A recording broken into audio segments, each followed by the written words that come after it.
네, 이곳에서만큼은 군사행동을 하지 말자. 남북이 합의한 곳에서 김정은 북한 국무위원장이 해안포 사격을 지시했습니다.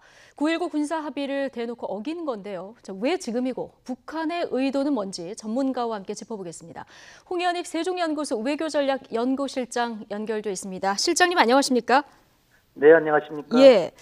어제 트렌치코트 입고 현장 시찰하는 모습이 이제 공개가 됐습니다. 김정은 위원장이 찾았다는 창린도는 먼저 어떤 곳입니까? 창린도가 백령도에서 동남쪽으로요. 40km 지점에 있습니다. 예. 오히려 백령도가 대한민국 영토잖아요. 네. 거기보다 남쪽 부분에 있어요. 이 38선 이남이어서 네. 해방 이후에는 남한이었다가 6.25 전쟁 나고 나서 북한 땅이 된 그런 서해 지역에서는 참 드문 곳인데, 네. 그 지역에서 김정은이 군부대를 방문해서 해안포 사격까지 지시했다. 그래서 해안포 사격이 이제 작년 9월 19일 그 남북 군사 합의서를 위반한 것이거든요. 그러니까요. 그래서 이제 문제가 되는 거죠. 예. 이제 포 사격이 이루어진 시점이나 방향, 몇 발을 발사했는지, 재원이 뭔지 이런 세부적인 내용은 아직 확인이 안 되고 있는 거죠. 김정은이 북한 보도를 봐도 즉석에서 지시한 거거든요. 그래서 김정은도 이게 문재인 대통령 보는 앞에서 남북 국방장관이 체결한 9.19 공동 합의서 이거 위반한 거란 거 알고 있을 거예요. 네. 알고 있는데도 했기 때문에 자세한 보도는 일부러 하지 않은 게 아닌가 이렇게 보여지고요. 근데 이제 거기가 이제 바로 대한민국에서 40km 지점이니까, 예. 거기서 여차하면 교전이 벌어질 수 있으니까, 진짜 남북 간에 이렇게 긴장이 완화돼서 혹시 군 기강이 해이해진 거 아닌가, 즉석에서 지시했다는 겁니다. 예. 그런데 이제 만족스러운 결과를 봤다. 그런데 그 내용 자체는 굳이 이제 보도를 안 하는 거죠. 거기 그 지역은 어느 지역으로 쏘더라도 대부분 남한의 위협적일 수밖에 없는 것입니다. 남한 쪽으로 깊숙이 들어와 있는 곳이기 때문에. 그래서 이 군사 협정 위반이라는 것을 잘 알고 있기 때문에 자세한 내용을 지금 북한에서 일부러 공개를 안 하는 것이다. 자, 이런 얘기를 해주셨는데, 네. 말씀하셨다시피 지금 이런 대한민국에서 가까운 지역에서 해안포를 발사했고요. 그것도 김정은 위원장이 직접 지시를 해서 발사를 한 겁니다. 정부도 이번에는 굉장히 유감 표명도 하고 오늘 아침에는 또 군 통신망으로 북한에 강하게 항의하는 이런 모습을 보였거든요. 네, 우리 정부가 적절하게 잘 대응하고 있는 거라고 보고요. 이전까지는 미사일을 쏘는데 강원도 북부 지역 통촌에서 쏘고 그랬는데 그 정도는 거기선 북쪽으로 쐈으니까 그 정도까지는 우리가 그냥 넘어갔는데 이번에는 완전히 노골적인 위반이기 때문에 그것도 김정은이 지시했다는 거. 그러니까 이거는 그냥 있다가는 우리가 주권 국가로서 가만히 있을 수 없는 거죠. 이게 우리와의 약속을 정면으로 위배한 거니까. 이런 도발이 실장님, 이런 도발이 앞으로도 계속될 가능성도 있습니까? 그렇죠. 이게 이제 처음으로 위반했다라고 우리 정부가 지적을 했는데 처음 위반하는 게 어렵지 한 번 위반하면 그 다음은 어렵지 않거든요. 그러니까 이번에 우리도 강력하게 이제 항의하는 것이고 이게 사실은 남한을 경고하는 것은 분명하지만 미국에다가 불만을 이런 식으로 표출했다라고 볼 수 있고요. 또 어제 신문에 다 보도됐습니다마는 23일 0시에 쥐소미아가 사실 종료될 뻔했잖아요.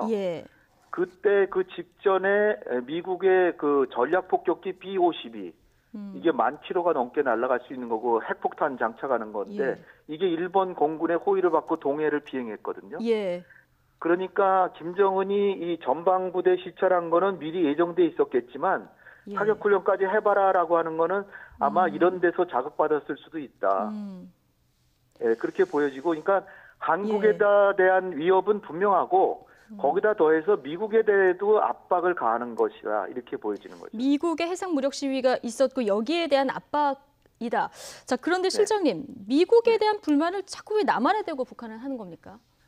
미국은 너무나 멀리 있으니까 미국에 직접 위협하기가 사실 어렵잖아요. 재작년에 보면은 괌을 그 동서남북으로 괌의 영해 바깥 지점에 4발의 미사일을 쏘겠다 뭐 이렇게까지 위협했지만 예. 그거는 이제 뭐 진짜 전쟁하겠다는 얘기고 예. 북한하고 남한하고 붙어 있으니까 무슨 군사 행동을 하든 우리한테 위협이 되는 거죠. 근데 단지 이제 미사일 쏘고 그런 거는 남쪽으로 쏘면 우리하고 정말 아주 심각한 위협이 되니까 예.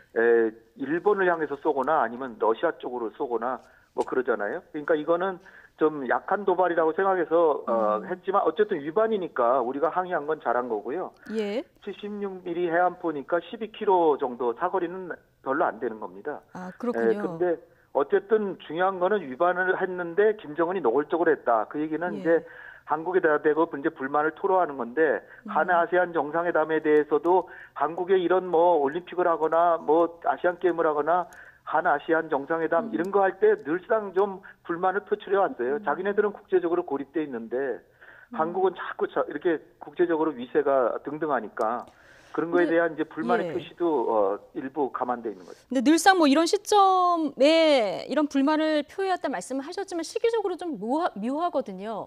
이게 연평도 포격 도발 구주기 즈음한 시점이었었고요. 그리고 지금 말씀하신 대로 한 아세안 특별정상회의가 부산에서 진행되고 있지 않습니까? 어제는 특히 개막일이었는데 이때 사격 사실을 공개를 했어요. 그러니까 북한이 착한 정권이 아니잖아요. 거기다가 연평도 포격은 북한이 노골적으로 대한민국을 민간인 거주 지역에다 포격을 해가지고 정말 자성해야 되는 반성해야 되는 그런 식인데 그게 이제 23일이 구주기입니다. 그거 이틀 뒤에 보도가 됐으니까 거의 그날을 맞아서 이 전방 지역을 또 방문한 꼴이 됐는데 이런 게 다 의도적이고 북한은 자기 스스로는 주권 국가로서 자기들 방어를 위해서는 무슨 일이든지 한다 뭐 이런 거고요.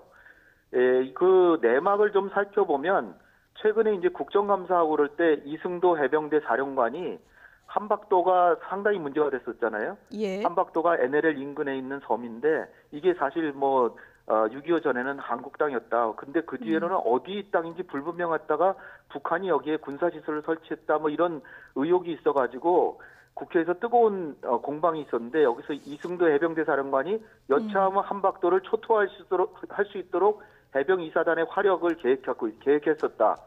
이게 이제 아마 좀 자극이 됐겠죠. 북한의 섬을 하나 초토화시킬 수 있다. 그리고 해병대사 국방장관은 이걸 또 의지와 결기를 보여준 데 대해서 고맙게 생각한다 얘기했고요. 또 이제 다른 거 보면 이정수 육군 미사일 사령관이 현무계열의 미사일의 정례적인 사격 훈련을 우리도 하고 있다. 그러니까 우리도 미사일 훈련한다. 이게 이제 북한의 사격하고 좀 연관이 되잖아요. 또 이제 북한이 최근에 계속해서 볼멘 소리를 하는 게 한국의 원자력 추진 잠수함 확보 구상이라든지 첨단 무기 도입하려고 한 이를테면 F-35를 현재까지 10대를 도입했는데 이거를 이제 실전 배치하는 행사를 하는 거를 내달이 하거든요. 이런 것들이 북한의 입장에서 보면 한국이 9.19 합의를 어긴 것이다. 물론 어긴 건 아닌데도 그들이 심리적으로 느끼는 거는 그렇기 때문에 우리라고 못 어기냐 뭐 이런 심리로 한 것이 아닌가 이렇게 생각할 수도 있는 거죠. 어쨌든 북한의 이런 도발, 특히 남측을 직접 겨냥한 이런 도발이 계속되면 우리 정부의 대응 수위도 높아질 수밖에 없는 이런 상황인데요. 지금 북한이 마지막 질문 드리면 비핵화 협상 시점으로 설정한 거 연말 아니겠습니까? 그렇죠. 좀 뭐 남북 관계라도 좋아야 북미 관계도 좀 견인할 수 있고 이런 상황인데 지금 북미 협상도 답보 상태고 이대로 올해가 지나면 북한이 그동안 수차례 언급했었던 새로운 길로 갈지 이 부분이 굉장히 주목되거든요. 어떻게 보십니까? 제 말씀이 조금 역설적인지는 몰라도 제가 북한을 좀 오랫동안 봐온 경험에 의하면 북미 간에 지금 아주 뜨거운 기싸움을 하고 있는데 뜨거운 기싸움. 근데 이제 미국은 딴청을 부리고 있고 연말까지 뭐 계산법을 바꾸라 그랬는데 연말까지 시한은 북한이 설정한 거고 우리는 고려치 않다. 뭐 또 이러고 있고.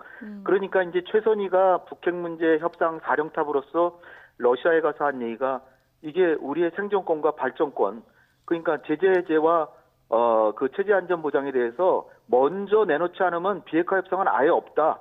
이렇게까지 이제 압박하고 있어서 이게 최고 수위로 행동으로까지도 이제 이런 거를 이제 표출하는 건데요. 제가 말씀드리는 좀 역설적인지 모른다는 거는 북미 간에 남북 간에 과거의 경험을 보면 가장 아주 이거 전쟁이라도 나는 거 아니야? 이럴 때 갑자기 그 관계가 개선되고요. 회담이 성사가 됩니다. 그러니까 저는 이런 그 상황에 대해서 지금 이제 이들이 회담을 하려고 더 긴장을 고조시키는구나 이렇게까지도 볼 수 있는 거예요. 그러니까 과거의 경험으로 봤을 때는 북미 간에 정말 뜨거운 기싸움을 벌일 때 뭔가 관계 개선이 그 다음에 이루어지더라. 경험칙상 그렇다 이런 말씀이신 거죠. 네. 2017년만 보더라도 뭐 핵실험하고 장거리 미사일 뉴욕까지 가는 장거리 미사일 실험 발사 딱 하고 나서 이제 좀 기다려 보겠다. 딱 그러고 나서 이제 올림픽에 오고 북미 간에 전격적으로 대화가 됐잖아요. 그러니까 조금 좀 이걸 기대하는 건 아니고 북한이 조금 더 긴장을 고조시킬 수 있습니다. 그런 다음에 극적으로 트럼프가 이렇게 한반도에 긴장이 고조되는데 대화해야 되겠다 이러고 나올 수가 있는 거거든요. 그러니까 너무 이거에 대해서 이거 큰일 났다 이렇게 생각하실 필요는 없다고. 뭐 일단 해안포까지 발사를 한 상황이니까 국민들은 불안하긴 한데 지금 뭐 여러 가지 과거 경험으로 봤을 때는 너무 불안해할 필요는 없다. 홍현익 박사님, 우리 군도 미사일 훈련도 하고 있고 북한보다 미사일이 더 뛰어나고. 그리고 군사력도 걱정하시지 않을 정도로 우리도 많이 있습니다. 단지 자랑을 안 할 뿐입니다. 알겠습니다. 홍현익 박사님 기대처럼 돼야 될 텐데요. 오늘 말씀 여기까지 듣겠습니다. 고맙습니다. 감사합니다.